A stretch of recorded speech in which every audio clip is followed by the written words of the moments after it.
So we're here live in the Podcashed Studios. I'm here with Guy. Say what's up, Guy. Hey, this is the Bald Fox. The Bald Fox. I love it. I forgot he was bald earlier because he's wearing a cap. I don't know why. You're wearing a cap. Well, I was wondering why it is that you brought me a comb. I did, too. I was about to pull it out of my pocket. I'm like, I thought you were going to tell me something I didn't know. I have a couple stragglers there or something. I tell you, I question myself sometimes. So, this is cool, man. So, we're here with Steve.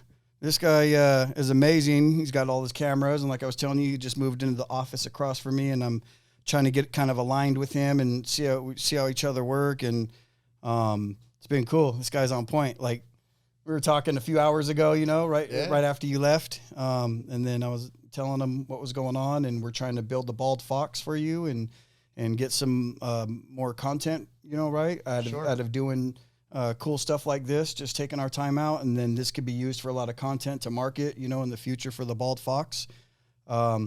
So speaking of Bald Fox, just to, familiarize people, with who you are and what you have and, going in your life, which is many facets, like I was explaining to him earlier, very talented and many different things. So it's really cool that you take your time out to share it with people, and Appreciate it. Inspire people, because I'm Try inspired. to. Yeah, definitely you do.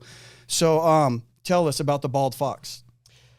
So, like a lot of things in my life, they come and hit me at different moments, right? Yeah. I used to tell people that some of the biggest visions and things happen to me when I'm sleeping. Yeah, I wake up and suddenly, bam, there it is.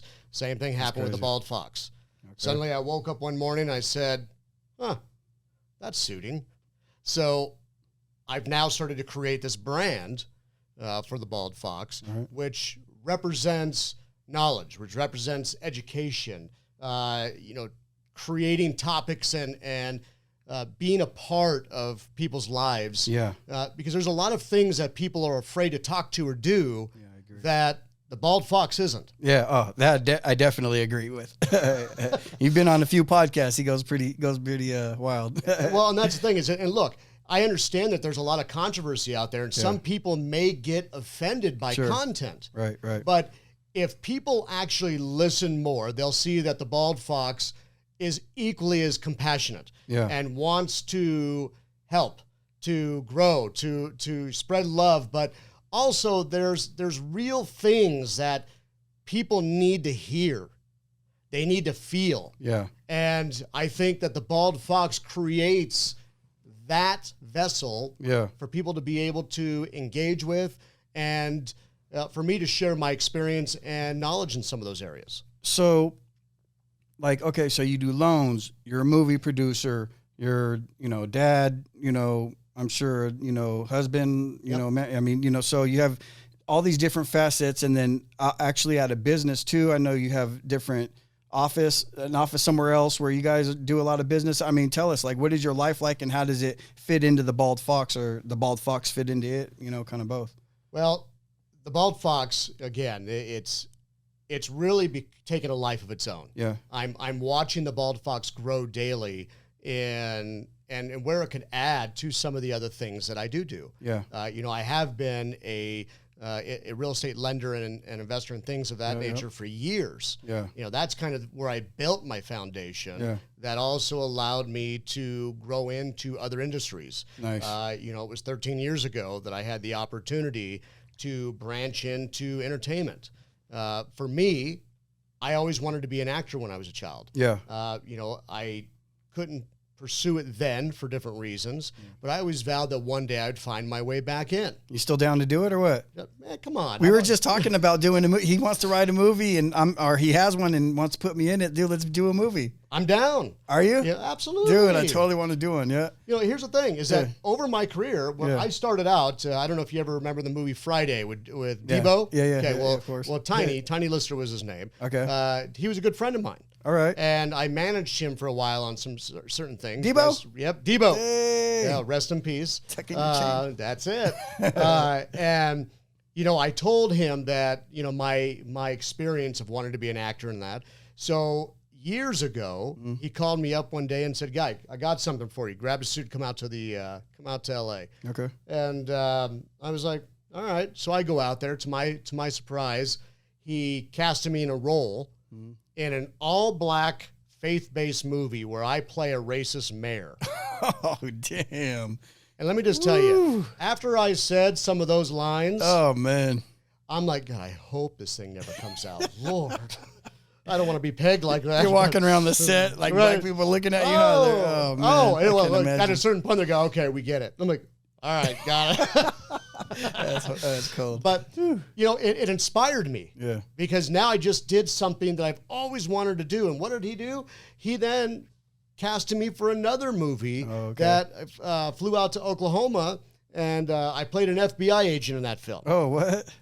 But it triggered something inside of me. Sure, yeah. And like anything, people that have always dreamed about being in the movie business or entertainment, this is what they've always wanted. Man. They want that spot. They want to get there. Yeah. And once you taste it, it's really hard to turn it off. Yeah, I bet. Yeah. But then I had to start having the practicality of the thing kind of sit in, right? Okay. And that it's a business. Yeah.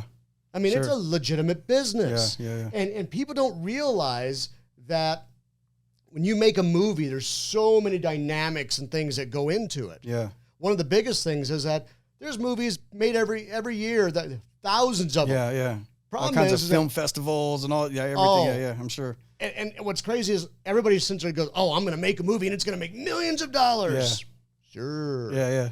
The reality of it is that unless you have the components to put distribution in play and to make sure that you can complete your project, to have your deliverables to the market and do all these components and all the different factors, that's what I wanted to learn. Yeah. So for years, I studied that, and partly by investing into films myself. Okay. I then started to study the process, get involved. I wanted to be hands-on so I can see it. Yeah. And it led me to becoming a feature film producer and an executive VP. And I was also produced VR technology, where my partners and I, we did 4 movies. We did 100% virtual reality based upon our feature film, where you, the audience, got to be in the experience. What? That's what I actually won my awards for. Oh, wow. Okay. Yeah.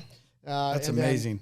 We're going to have to talk more about that. I mean, that's a whole... So, dig into that a little bit. What's that about?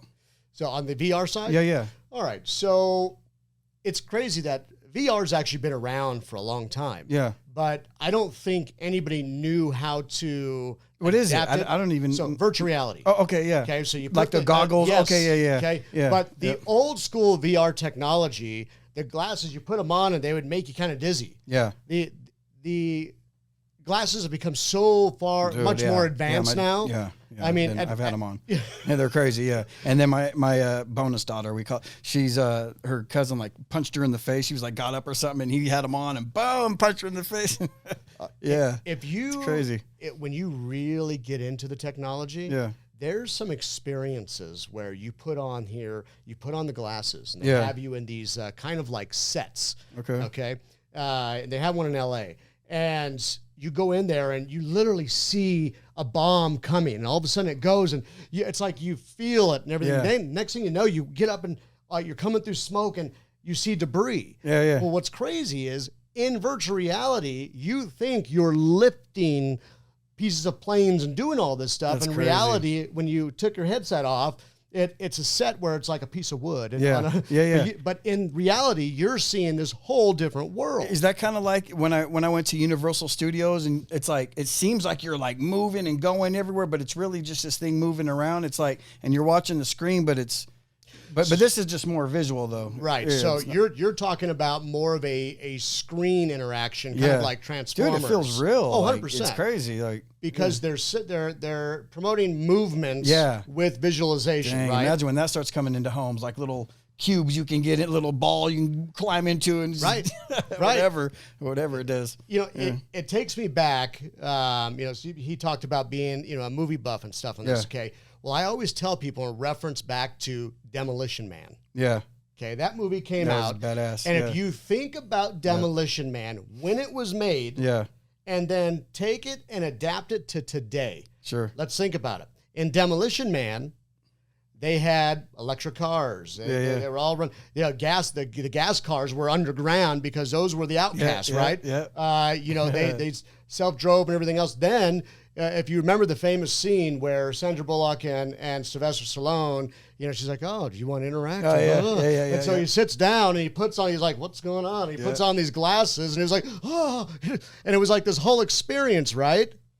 So today we basically have that. So where did you do? So where did you come in with this? Okay, so in these particular films, I was executive producer of the feature films themselves. Okay. And then my partner and I, we were producers on the virtual reality aspect of it. Like So what movie? So Speed Kills, let's say with John Travolta. Okay. Yeah. So that one had an enormous cast. Fantastic. Loved it. Filmed it out there in Puerto Rico. Matter of fact, we left 2 weeks before the hurricane came. But it was a hell of an experience. Yeah. Especially because the actors in the film, they had not ever done virtual reality. Okay. So they also didn't know what to expect. Yeah. So when you're trying to adapt, and everybody did a phenomenal job. Yeah. John Travolta, it took a little bit to kind of warm him up to it. Okay. His daughter Ella, we had her play with the virtual reality and everything else first. Yeah. And it was fantastic because, she kind of helped bridge that piece of, this iconic actor and his daughter, and the bridge between that era and this era, right? Yeah. And interesting enough, later on, as he was more and more willing, because you're going to remember, when you're in a normal film set, the environment is controlled. Okay. Your lighting is controlled. Sure. The sets are all controlled. The angle that the camera is hitting you. So people aren't seeing anything like what's really going on in the background when they're watching the TV. That's for sure. Yeah. And let's just say, let's say that you are feeling a little bit heavier that day. Yeah. Okay. And you don't really want the camera picking up this. Okay. You only want the camera picking up this because you want to make sure it's representing you correctly. Sure, yeah. Okay. On the set in a normal production, you can very well do that. In virtual reality, you can't. Really? No, because what's happening is that we have cameras set up all over the place. And they got to get everything. Or they're 360 cameras, so it could be sitting and you're basically but what the actors said that blew me away and how I knew how impactful this would become is when he said, they loved it. They had freedom. Yeah. It was more like they were improving their lines and roles instead of having to be so strict in here like they do in the normal production, right? Like being like a mask on almost, Right. And it's like, that's crazy. Now I get to perform the way I want to do this scene, right? That's so cool. And there's no limitations to it because we're catching it all in 360 in virtual reality. Yeah. Now, what was great about what we did is we utilized the assets that were already in place from the production. Okay. So millions and millions of dollars were spent in creating this film and all of it. And we incorporated that into a virtual reality companion piece. Kind of like Transformers, their movies. A lot of their movies and stuff they do, that is all promotional to sell all of their other merchandise and products. Okay. That's where they make their big money, right? Yeah. So even though they make a lot of money here, but this is almost like a marketing piece for everything else. Yeah. So the virtual reality, in the 4 films, we did in 2 different ways, okay? One, in The Recall with Wesley Snipes and R.J. Mitty from Breaking Bad. Okay. In that movie, we did 100% virtual reality where you can put on the glasses and you would actually play R.J. Mitty's part in the movie like you were him. Yeah. So when Wesley Snipes is chasing him or an aliens, whatever, you're seeing the experience just like they did, right? So you were that role. That's crazy. It's a controlled environment. Yeah. Okay. In, we'll say, our Nick Cage movie or our Travolta movie, those ones, we set it up to where all the action is happening around you. So bullets are flying, they're flying past you, and you're just like, what's going on? So, you're in it, you're looking all around like, and that was a different type of immersive experience. Yeah. And so cool. It's amazing that as we grow, we have to adapt to where the world's growing to. Yeah. Yeah. Technology is becoming the driving force of the future. Yeah, everything else is becoming, outdated. Yeah. And I always preach it. And, with marketing and stuff, we always say social media has become the largest form of marketing and advertising. Yeah, I believe that. and when you think about movies, for example. Yeah. And I, as we talk, I just throw out educational things, right? Yeah. So a lot of people don't realize that a movie gets theatrically released in the theaters. Okay. A good theatrical release is probably anywhere from 25 to 4,000 theaters. Okay. 2,500 to 4,000. Yeah. It costs $10 million in print and advertising for every 1,000 theaters that movie goes into. So imagine you're doing a movie and you want to theatrically release it across the country. Yeah.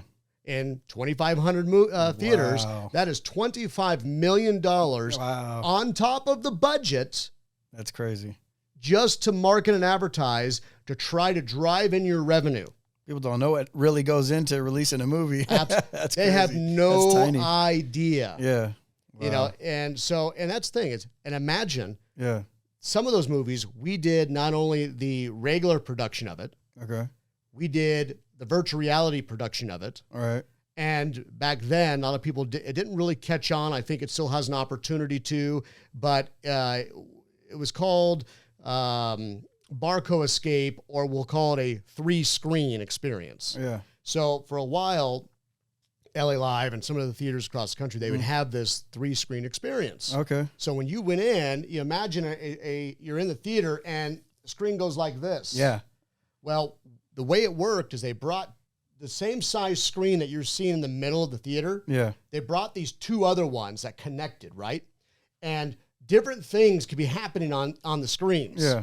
Or like, for example, imagine that you're driving and your son calls you on the phone. Yeah. So on one side, we can see you driving. On this side, we can see you answer the phone talking to and we can see him talking. That is insane. Then all of a sudden, a car comes over the center divider and is getting ready to crash into you. Yeah. And we can see the car coming and getting ready to hit, and the impact and the actual reaction of everything as it's happening. Outside, dude on the phone. That's crazy. Yeah. So, and that's, again, I think that still has an opportunity, but since COVID, things have changed. Man. You got to remember, since COVID, they're trying to bring back people going to the theater, right? Okay. And we have big, impactful movies that kind of help, like Maverick. Maverick was a movie that everybody wanted to go and see over and over and over again because you might have missed something and the experience was so cool. Yeah. Right? It's becoming a little bit of a lost art with people going to the theaters because it's so easy now to sit at home and watch it, in your own theater, And here's the thing. Yep. Now, I mean, you have a 90-inch TV in your living room. Yeah. I mean, granted, it's not, a 400-inch or whatever, but it's a big screen. Yeah, COVID did that. It made people just stay at home and build their homes up into a big entertainment area. Yeah, absolutely. So you then take that and you figure out, okay, the market's changed. Yeah. How do we still capitalize and make money? Yeah. How do we still produce products? Got to do something big. Yep. And then I would totally watch that. Like 3 different things going, that kind of, that's like opens up a whole nother realm of doing it at home, pretty soon on phones. It'll bend 3 ways. You go, I mean, dude, that'd take a whole nother world. It's crazy. What was great is when we were in post-production on that, being in the post studio, and, you have 3 monitors. So you're seeing, everything as it's going. You're going, man, this is so cool. That's crazy. Yeah. That must be so complicated to edit, and make everything fit and just go to, that's just amazing. And you have to, so when they filmed it, we filmed in, Barco Escape is what we called it at the time, because Barco was the one leading in that market. Mm-hmm. And you have to film with a wider lens, and to be able to, because you got to be able to stretch and bring in your footage. Yeah. Okay. Yeah. And that is where a lot of the challenges comes into, because if you don't spend the time in the beginning developing and making sure that you're going to have enough shots, then your post is going to suffer. Man, the more I'm thinking about it, I'm just like, man, I can't imagine how much goes into that. No, and it's interesting. There's a lot of people do not understand the dynamics. A lot of people just think, and I'll take different scenarios. Let's say an investor. Mm-hmm. They want to invest in the movie. Why do they want to invest in the movie? Because they think it's going to make millions of dollars. Sure. And then they're going to get their name on a movie, and they're going to get the red carpet experience, and I'm going to be famous. Yep. Okay? Yep. Which is great. All of that's true. Yeah. All of that can happen. It could also not. Yeah.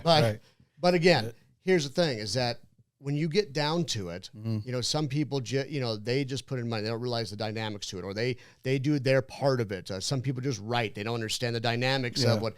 When you get into it, it's like a corporation. Yeah. Okay. Think about every movie as its own entity. Okay. Okay. So when you start at the top of a company, you have your president or CEO. Then you've got your other executive staff. You've got your sales teams and your marketers and blah, blah, blah, right?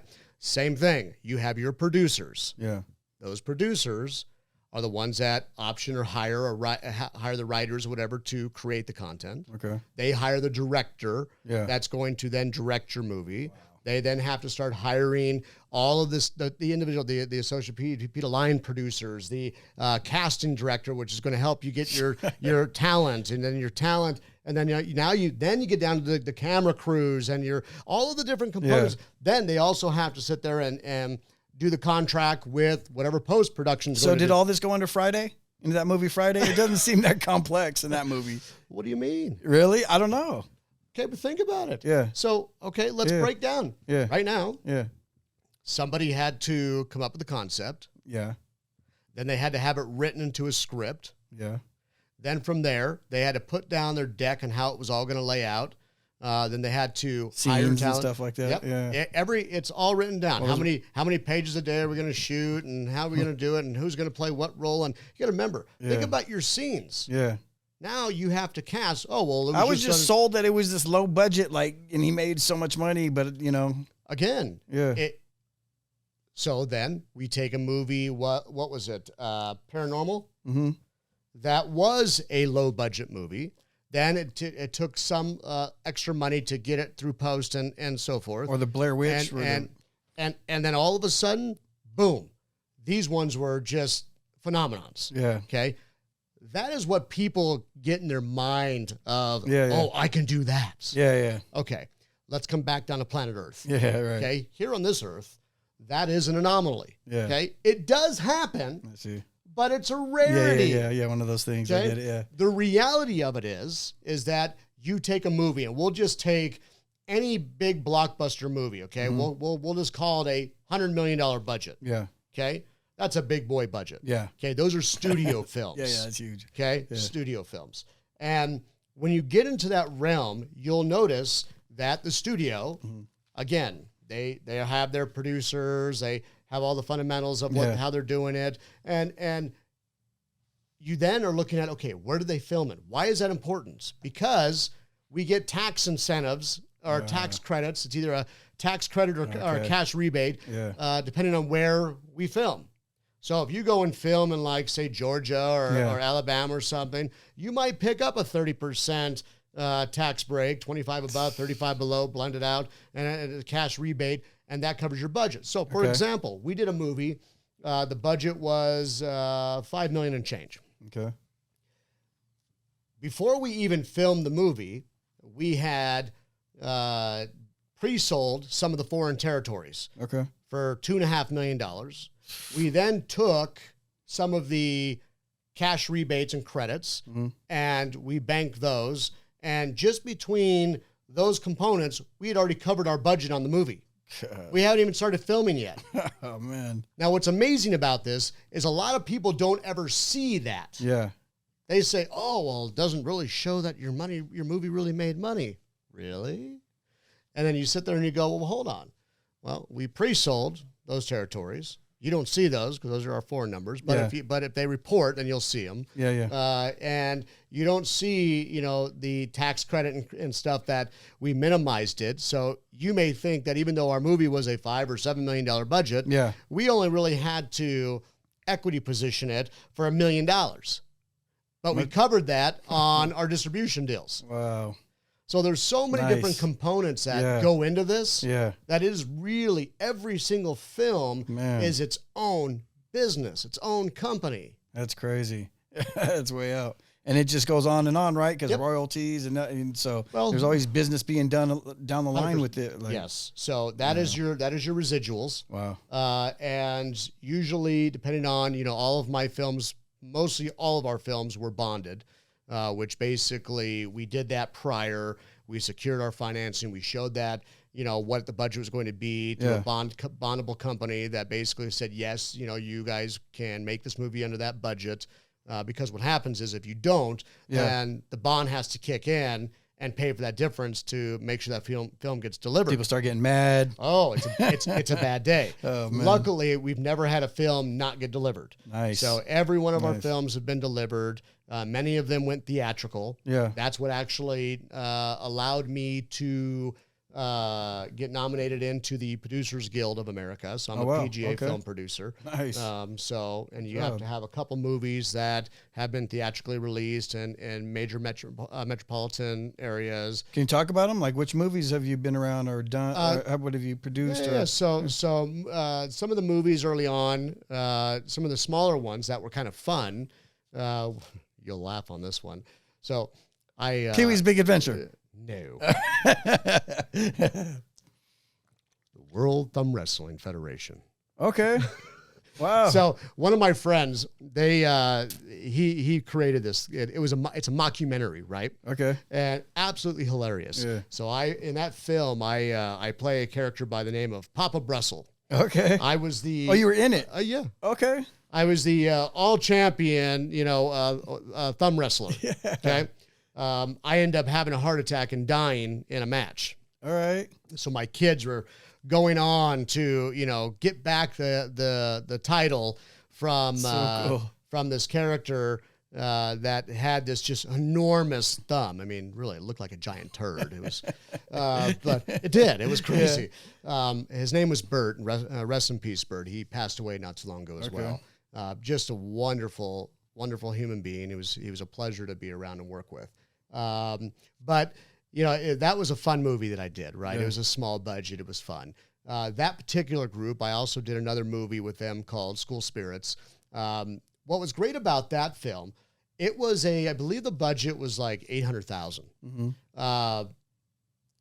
It had all of these YouTube and social media stars in it. Oh, wow. So, I mean, there was some of these people that had like hundreds and hundreds of thousands and millions of followers and subscribers. One guy had like 1.2 trillion views on some of his stuff, and you're just shaking your head going, what in the world? That's crazy. Now, it was great. This movie was like for Halloween type, right? Mm-hmm. And it was well done, especially for the budget. I actually would compete that. It was one of my favorites. How long ago was it? That one came out in 2017, I want to say. Okay, all right, cool. School Spirits. Wow. And I really enjoyed it. Yeah. That movie was really meant to go to like a Nickelodeon type, platform. Okay. Yeah. Except Nickelodeon thought it was a little too scary for their audience.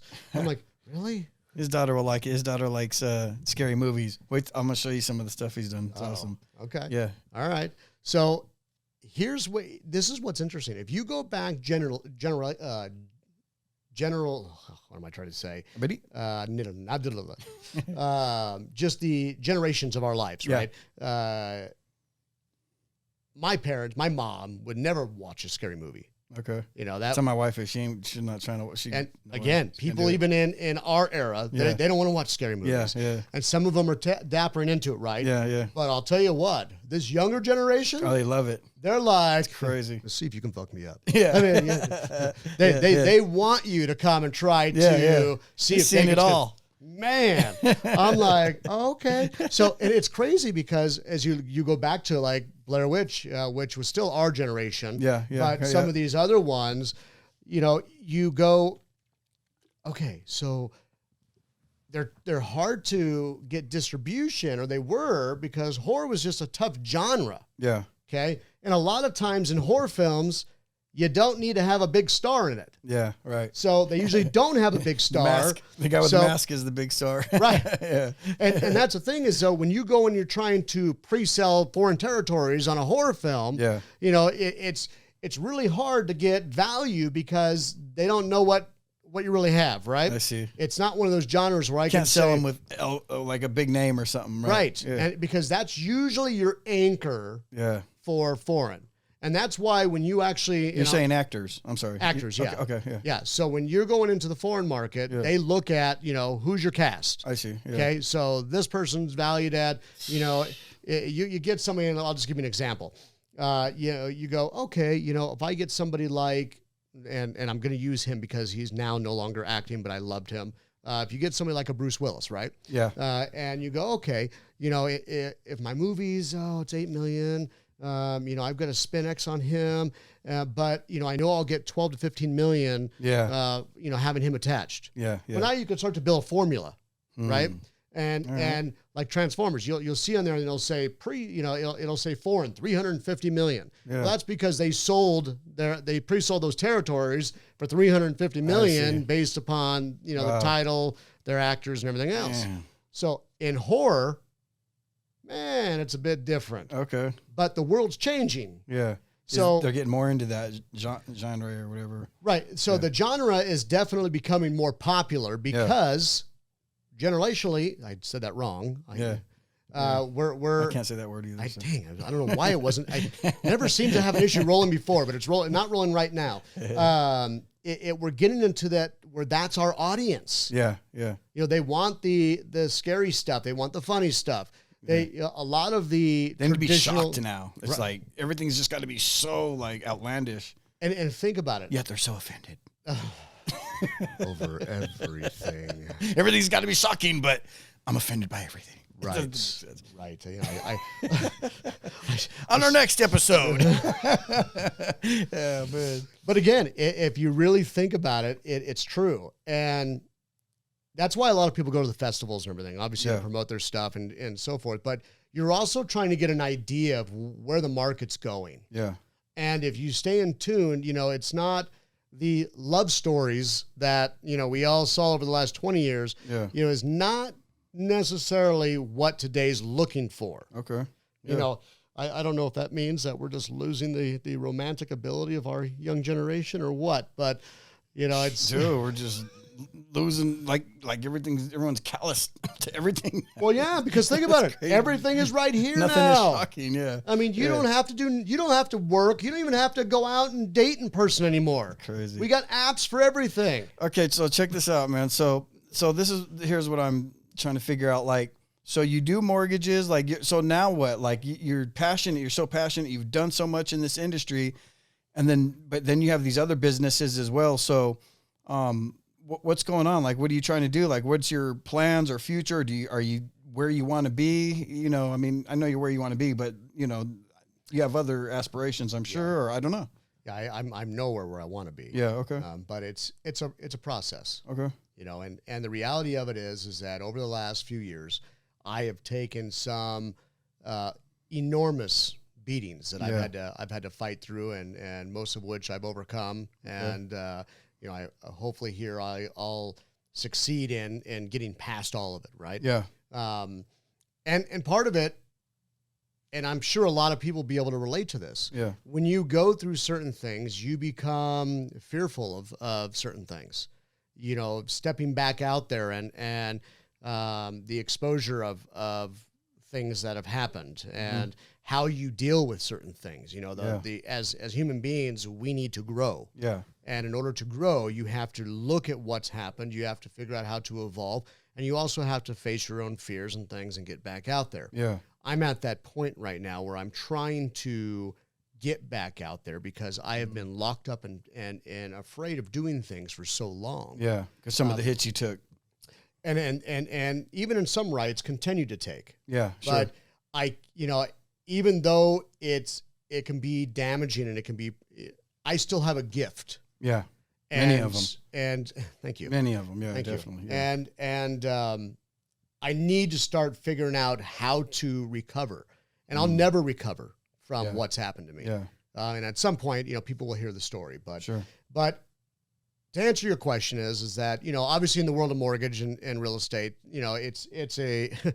it's an up and down roller coaster now of where things are, right? Yep. I know based upon that industry, there's a lot of things to come that we'll talk about on a podcast in the near future that are going to create opportunities for people, and it's going to be different for some others. Okay. Sure. And we'll definitely talk about that. But I'm still, of course, because that's my backbone. Mm-hmm. That is where I made my life. Everything else has been a creation or a product of things that I've wanted to be a part of or aspirations to do things that, were taken from me and I'm trying to rebuild.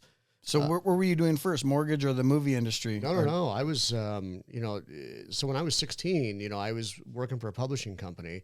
Okay. And I bought my first condo when I was 16. When I was 18, worked for the third largest computer distributor in the world. By the time I was 20, I started my first lending company. Okay. So since 20 on, I've been, real estate was always my main income. Yeah. It was, where I built my life. Oh. I didn't get into entertainment till about 13 years ago. Oh, all right. Yeah. And there's been other opportunities like any entrepreneur that is trying to grow. I've been part of different companies. I've had success in selling companies. I've built some have failed. I mean, look, the reality is that it is part of life. It does happen. Yeah. And the more you do, the more you fail, and you're a doing ass motherfucker. So I know you've hit all kinds of failures. Yeah. Well, that's it. I mean, how do you think one gains the knowledge and experience had they not gone through it? Got to do it. And you know what? I have always been one, it's so funny that certain people like to sit there and challenge integrity. Yeah. And you go, okay, still today on beatings that I took years ago, I am still the only one standing fighting. Nice. Because the integrity of it does matter to me. Sure, absolutely. And the reality is that I have no problem ever owning things that I've done wrong. Yeah, but I'll be damned if somebody is going to lie and try to manipulate. Put something on you. I feel you. You start challenging and coming after my family and doing certain things. That's where I draw the line. Yeah. I would have let it go. Yeah. But people cross the line. Yeah, man. And that's why now, I saw the lending stuff. Obviously, my passion is in entertainment. Right. So, dude, I want to do something, man. It's crazy because that we're talking about this because Steve and I we were talking about I told him I wanted to do acting before COVID, somewhere around here. I don't know why I just got this urge to do it, and they were doing a Beauty and the Beast or something like that, and I wanted to be. I never Stefan? really saw. Yeah, and so I was trying to. Funny how I just named that right off because I knew. Yeah, and so I kind of I would just kind of watch it a few times, but then COVID happened, and then all my dreams went down the drain. But yeah, I'm interested. I wanted, I think we all do something. But again, there's still time. Yeah, absolutely. Yeah, look, I'm down. Yeah. The world lost time. Yeah. And unfortunately, no, there's nothing that will ever give that back to us. Yeah. But don't lose a dream. Yeah. I mean, the amount of beatings, I wasn't sure that I even wanted to try to redo things again. Out of the fear of things that have happened, right? Yeah. But I have to realize that when you're passionate about something, Got to do it. You got to keep fighting for it. And then just like your music, bro, you know, like, you know, we've been trying to get that going. But yeah, you know, we just need to be more consistent and just do more, you know, just keep each other. It's just consistent. Accountable. We just, that's what we do is when you get good people together and you just figure out ways to hold each other accountable to get stuff done, you know, it's amazing the life that it'll pull. Man. And you know, it's funny. I don't know if you know this, but I'll be singing the national anthem for the yacht club here. Okay. Yeah. Oh, Canyon Lake Yacht Club. Yeah. I've been seeing like different on your social media, like you on stages singing your. Are you using what Alpert made you, or no. Or you're just going by the whatever the instrumental that they play? I've just been seeing you sing it on stage. I thought it was the same. Oh, okay. So it's okay. So as you know, one of the songs that I'm doing a cover on is Tennessee Whiskey, right? The things that you've seen are by far just flukes. Oh, okay. So, for example, we went out and saw Carlos Macias. Okay. Phenomenal show. I mean, just a true talent. Nice. He was funny. He was entertaining. You know, a show that should have ended at 11:30. Where was it at? The Irvine Improv. Oh, yeah. I remember I saw improv on there. Yeah. That's right. Okay. So a show that should have ended by 11:30, we got out of there at 1:45 in the morning. Oh, damn. And again, one of the flukes. Yeah. Now, granted, I'm not going to say that alcohol wasn't involved for him, but it was great because you know what it did is what you got to see in Carlos is you saw the true insides of him, his heart and everything else come out. Yeah. You know, it's funny is what happens when people drink. Truth comes out. That's it. It's a truth serum. Yeah. Whatever demons they got inside them, whatever love they've got, you know, all their hidden walls come down, and all of a sudden, oh, I love you. But you know, it's I fucking hate your guts. You know, it just depends on which one it is, right? Yeah. In his case, you know, he was attacked and accused before of using other people's material, right? And you know, in the business, there's going to be haters. Yeah, of course. There are always going to be haters everywhere, and everybody thinks that they know. Yeah. They know everything about everyone. Yep. Right? Oh, that guy's a crook, or he's a piece of shit, or whatever it is. Yeah. You have no idea. Yeah. You know, and I always tell people, it's like the young kids. I always tell them, don't go off of somebody else's opinion on something. Yeah, exactly. Research it yourself. Always, yep. Figure it out for yourself, and then make your own opinion. That's right. Because right now, those type of people are what's jading everything that's going on because they use the forums to disparage and defame people. Yeah, I agree. And it's wrong. Yeah. But in his case, like I said, as the show was going on, you know, he starts to just kind of, you see his emotions coming out and his passion towards his family. His sons were there, his wife was there, his sister-in-law, and he tries to incorporate them into the show and, you know, some of his other people and everything. And he did a phenomenal job, and it was very passionate. And he spent the extra time because you know what? People paid to come and see him. Dang, yeah. So at one point, all of a sudden, you know, it was a sold out performance. Yeah. And at one point, all of a sudden, he goes, you know, does anybody in here sing? You know, because he started singing karaoke. Oh, boy. They started singing karaoke and stuff on there. So all of a sudden, everybody around me that was there with me is like, oh, he does.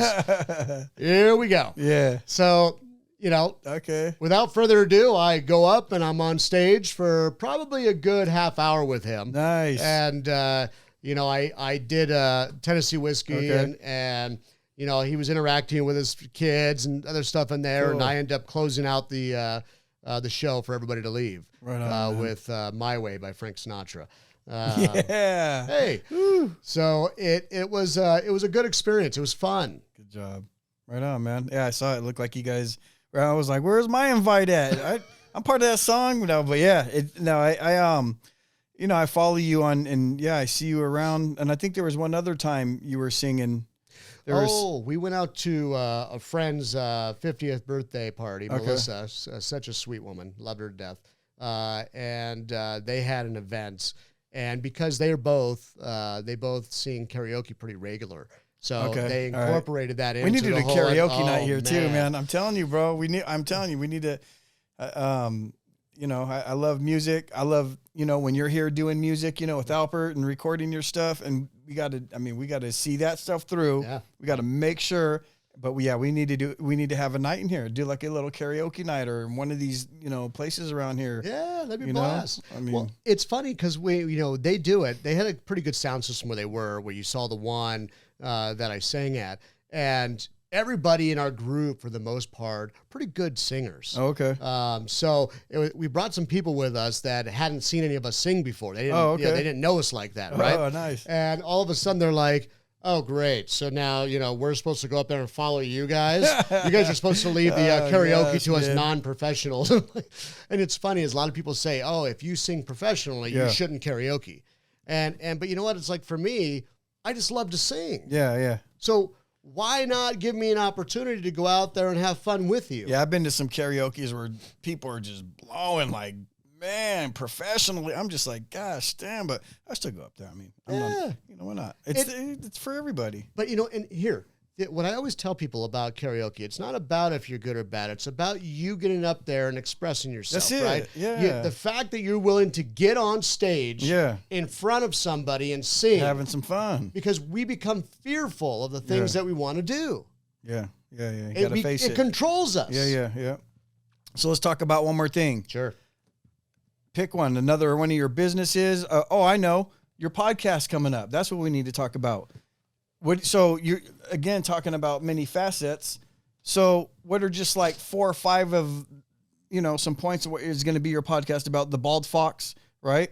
And then what are we going to be talking about? What are some of the topics, right? There's going to be different topics. You're not going to like do a genre, like a specifically, or what's going on?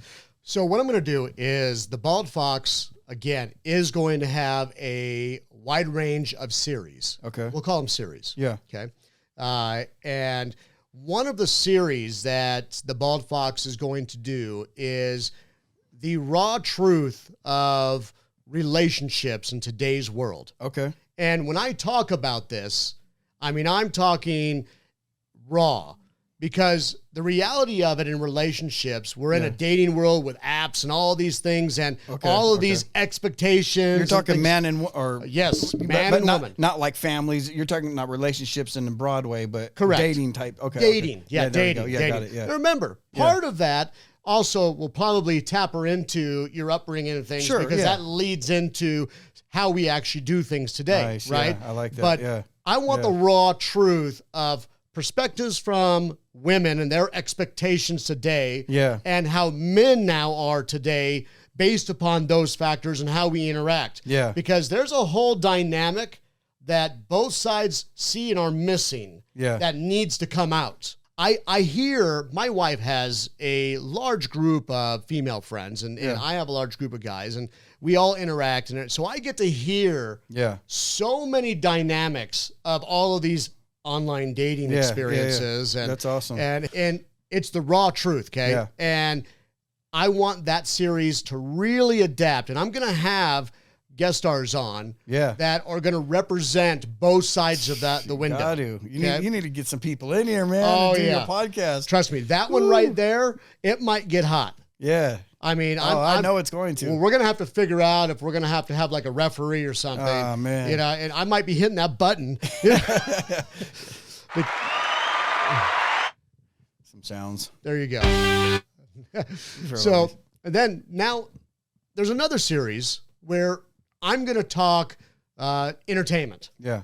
Okay. We're going to get into, the world of entertainment, both music and movies and that's going to be good. How it's done and how it's made and, a lot of the different components of these. It's important to have, just that education. Yeah. Especially here in California, for example. Where everyone wants to be famous. And everybody wants to be a star. Yeah. But there's a lot to it. Yeah, sure. And I want to provide a guidance that people can learn on how to do these things. Yeah, it's going to be good. The rest of the podcast is going to talk about, business and things in general. Okay. And, we'll talk about real life. Okay. Just real life. Sure. And that's the kind of the mantra of the Bald Fox. Need to get your guy Vi in here. Oh, Vi. Now, see, let me just tell you, we bring Vi in here. Vi will definitely come in for all of the entertainment stuff. You guys will have to accept the viewers for that one. Hey, trust me, for the entertainment stuff and everything else, Vi is the guy. Yeah. Okay. Yeah. Now we get into the real raw stuff. Yeah.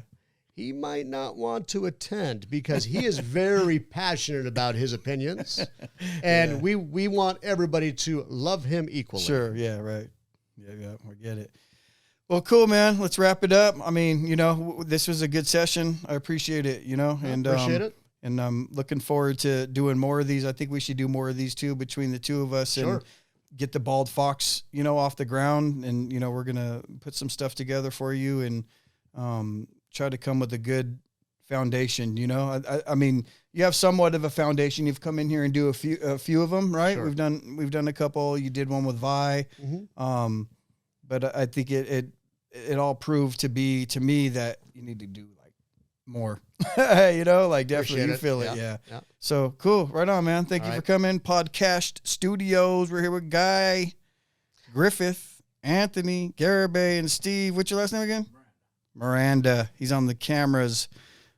Amazing, amazing talent over here. This room is filled with talent right now, man. So much can happen. Love you guys. Thank you. Bald Fox out. Yeah.